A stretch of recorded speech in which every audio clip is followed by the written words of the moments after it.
안녕하세요. 스카이프리즘 김하늘 변호사를 통해 보는 생활법률 시간입니다. 저는 이 프로의 진행을 맡은 유경란입니다.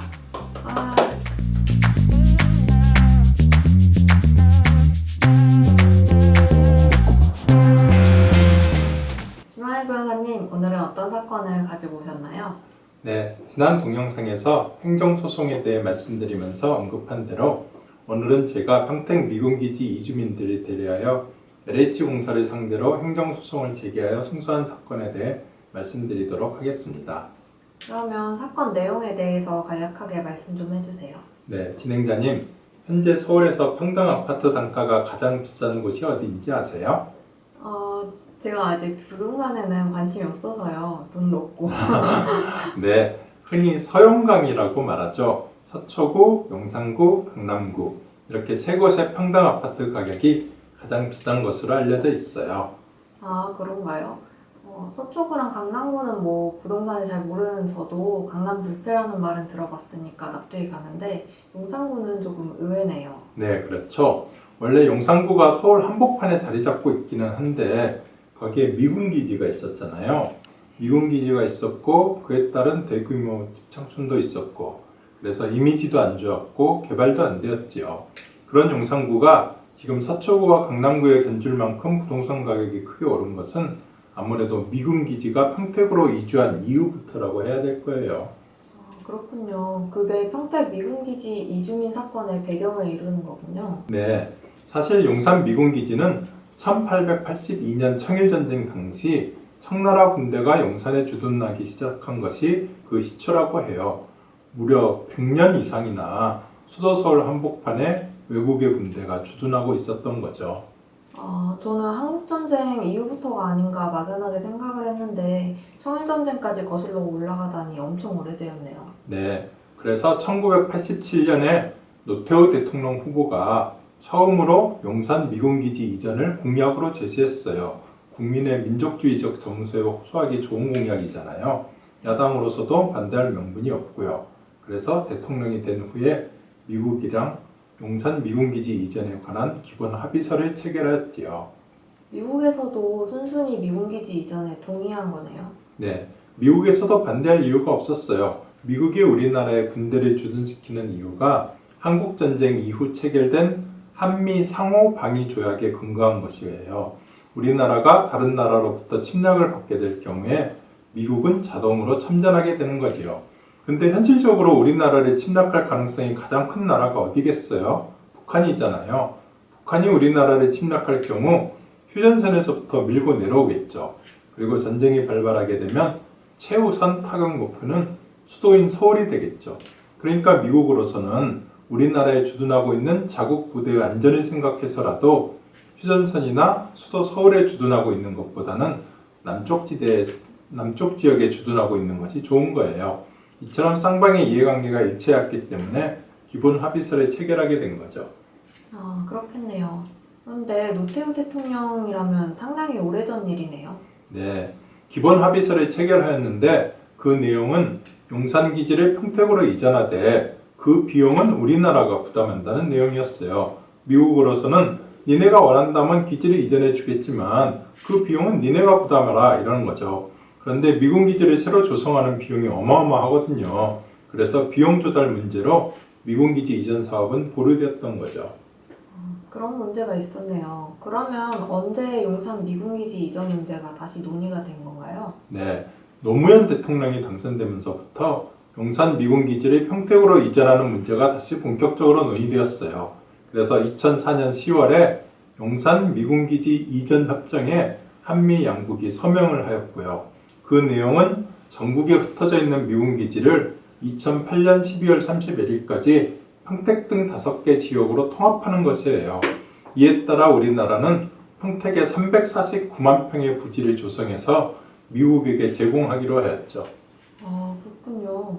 349만 평이라니 그 규모가 어마어마하네요. 네, 여의도 전체 면적이 약 87만 평이라고 하니까 대략 여의도 전체 면적의 4배의 규모의 부지를 조성하는 거지요. 언론에서는 당군 이래 최대 국책 사업이라고 보도하였어요. 그런데 이런 대규모 부지를 조성하려면 먼저 그 안에 살고 있는 원주민들을 이주시켜야 하잖아요. 이게 평택 미군기지 이주민이라고 부르는 분들이에요. 조상 대대로 평택 대추리와 도두리 일대에서 농사를 짓고 살아오신 정말 선량하신 분들이세요. 그러게요. 조상 대대로 살아오던 터전을 갑자기 내놓고 낯선 타향으로 옮겨야 한다니 너무 안 되셨어요. 맞아요. 거기에 혹시 진행자분은 기억하실지 모르겠지만은 당시 평택 미군기지 이전에 대한 반대가 굉장히 심했어요. 왜 미국 군대가 주둔하는데 우리가 땅을 제공해야 하냐는 거죠. 민노당 등 진보 정당과 민주노총 등 진보 시민단체들의 극렬한 반대로 평택 지역에서는 단 하루도 집회와 시위가 그칠 날이 없었어요. 이렇게 되니까 입장이 난처해진 것은 정부예요. 미국과 맺은 협약에는 2008년까지 신규 부지를 조성해서 제공하기로 약속을 했거든요. 이건 국가 대 국가의 약속이잖아요. 약속을 지키지 않으면 이른바 국격이 문제되는 거죠. 하루라도 빨리 원주민을 이주시켜가지고 신규 부지를 조성해야 하는데 반대 여론은 갈수록 거세지고, 그렇다고 해서 명색이 참여정부인데 예전에 군사정권 때처럼 총칼로 밀어붙일 수도 없는 거잖아요. 정부로서는 이래저래 속이 탈 수밖에 없는 거죠. 그렇겠네요. 그래서 어떻게 되었나요? 가장 좋은 방법은 현지 주민들을 달래서 자발적으로 협의 양도를 받아 사업을 신속하게 추진하는 것이에요. 그래서 정부에서는 국무총리를 위원장으로 하고 14명의 관계부처 장관들과 서울특별시장, 경기도지사 등 16명의 위원으로 구성된 주한미군 대책위원회를 만들었어요. 그리고 국회에서 평택지원특별법을 제정하였어요. 이것은 현지 주민들에게 협의 양도에 응할 경우에는 기존의 공익사업에서 하는 보상과는 차원이 다른 예외적이고 특별한 보상을 해주겠다는 내용의 법률이에요. 그리고 이러한 사실을 수백 번의 공청회와 주민협의를 통해서 현지 주민들에게 설명을 해주고 확약을 해주었어요. 그 결과 대부분의 주민들이 국가의 약속을 믿고 자발적으로 협의 매수에 응하였고, 결국 2007년 2월경 평택 미군기지 이전 사업은 성공적으로 종결할 수 있었어요. 그렇게 된 거군요. 그런데 정부가 미군기지 이주민들에게 약속했다고 하는 예외적이고 특별한 보상이 구체적으로 어떤 거예요? 네, 정부에서 고속도로를 건설한다거나 도시 재개발 사업을 한다거나 산업단지를 건설한다거나 그런 대규모 공익사업을 벌이게 되면 반드시 그 사업부지 내에 있는 토지나 건물 등을 매수를 해야 되잖아요.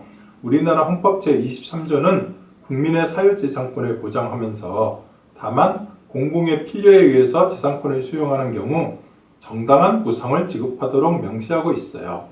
그런데 여기서 말하는 정당한 보상의 범위가 어디까지인지에 대해서는 사회가 발전하면서 조금씩 개념이 확장되어 왔어요. 진행자님이 만일 국가로부터 토지와 건물을 수용당하게 되는 입장이라면 국가로부터 어느 정도까지 보상을 받아야 정당한 보상을 받았다고 생각하시겠어요? 일단 제가 소유한 토지와 건물을 국가가 가져가는 거니까 그에 따른 시가 상당액을 보상해 주어야 맞지 않을까요? 예, 그게 가장 고전적인 의미의 보상이라고 할 수 있겠네요. 그런데 진행자님은 그것만 봐도만 만족하시겠어요? 제가 읽었던 난쟁이가 쏘아올린 작은 고음 같은 책을 보면 보상을 받더라도 그 돈으로는 다른 곳에서 살 수 없었던 것 같아요. 삶의 터전을 빼앗겼으니까 다른 곳에 가서 살아야 되는데 보상금만으로는 다른 곳에 집을 장만을 할 수가 없는 거죠. 그렇죠. 그 부분도 좀 보상이 되어야 되지 않을까요? 네, 아주 좋은 말씀이에요. 실제로 1970년대와 1980년대에 급격한 경제 발전을 추구하다 보니까 현실적으로 그러한 어두운 문제가 사회 문제로 대두하게 되었어요. 그래서 주거 보상이라는 개념이 나온 거예요. 삶의 터전을 상실한 이주민들에게는 다른 곳에서라도 택지 조성 사업을 해서 주거지를 조성해주고 그에 따른 입주권까지 보상해줘야 한다는 거죠. 또 다른 보상이 있을 수 있을까요? 잘 모르겠네요. 깊게 생각을 해보진 않아서. 네. 그리고 논의되고 있는 것은 생활보상이 있어요. 사람들은 대부분 직업을 가지고 소득을 올려서 생활을 하잖아요. 그러니까 삶의 터전을 잃게 되는 이주민들에게는 단지 주거를 보상해 주는 것에 그칠 것이 아니라 이전에 누리던 삶과 대등한 삶의 질을 누릴 수 있도록 생활 대책도 세워줘야 한다는 거죠. 그 구체적인 방법으로는 새로 조성하는 상가나 상업용지를 이주민들에게 분양해 주는 방법이 일반적으로 사용되고 있어요. 그렇군요. 수용되는 토지나 건물에 대해서도 정당한 가격을 보상받고 주거보상이랑 생활보장까지 받게 된다면 제가 평소에 생각했던 것보다는 그래도 보상이 많이 이루어지는 것 같아요. 물론 실제로 삶의 터전을 잃게 되시는 분들한테는 충분하지 않을 수 있겠지만. 네, 맞아요. 그러나 그 수용되는 토지나 건물에 대한 보상이 고전적인 의미의 보상이라고 한다면 이렇게 주거보상이나 생활보상은 비교적 최근에 논의되고 있는 보상이에요. 고전적인 의미의 보상이 헌법과 법률에 의해서 당연히 인정되는 권리라고 한다면 주거보상이나 생활보상은 과연 그것까지 사업시행자가 보상해 줘야 할 의무가 있는지 현재 다투어지고 있는 쟁점이라고 할 수 있죠. 현재 대법원의 입장을 말씀드리면은 주거보상까지는 법률상 청구할 수 있는 권리로 인정을 해주지만 생활보상은 단지 사업시행자의 시혜적 조치에 불과하다고 판시하고 있어요. 시혜적 조치라는 것은 쉽게 말해서 해주면 고마운 것이지만은 안 해주더라도 어쩔 수 없는 것, 법률상 청구할 수 없는 것 이런 의미인 거죠. 그렇군요. 그러면 미군기지 이주민들에게 약속한 예외적이고 특별한 보상은 이 모든 보상을 다 해주겠다고 정부가 약속했다는 것이군요. 네, 맞아요. 역시 진행자님은 센스가 대단하세요. 정부는 협의 매수에 응하는 이주민들에게는 고전적인 의미의 보상과 주거보상은 물론 생활보상으로 추후에 평택에 조성되는 상업지구에서 가장 우선적으로 상업용지 8평을 받을 수 있는 권리를 주겠다 이렇게 약속을 했어요. 상업용지 8평이면 좋은 건가요? 저는 잘 감이 오지 않는데요. 네, 몇 층짜리 상가 건물을 짓느냐에 따라 다르지만 상업용지 8평이면은 그 외에 상가 건물을 짓는 경우 통상 20평 내지 30평대의 점포를 소유할 수 있게 돼요. 그리고 더 중요한 것은 위치예요. 위치를 우선적으로 선택할 수 있다는 거예요. 좋은 위치에 자리 잡은 상가는 처음 분양받을 때부터 프리미엄이 붙는 것이 보통이고 나중에는 권리금이 몇 억씩 붙기도 하잖아요. 그렇군요. 그래서 대부분의 이주민들이 정부의 약속을 믿고 협의 양도를 해주신 거네요. 네. 그런데 이게 왜 소송까지 가게 됐나요? 네. LH공사, 한국토지주택공사의 약자죠.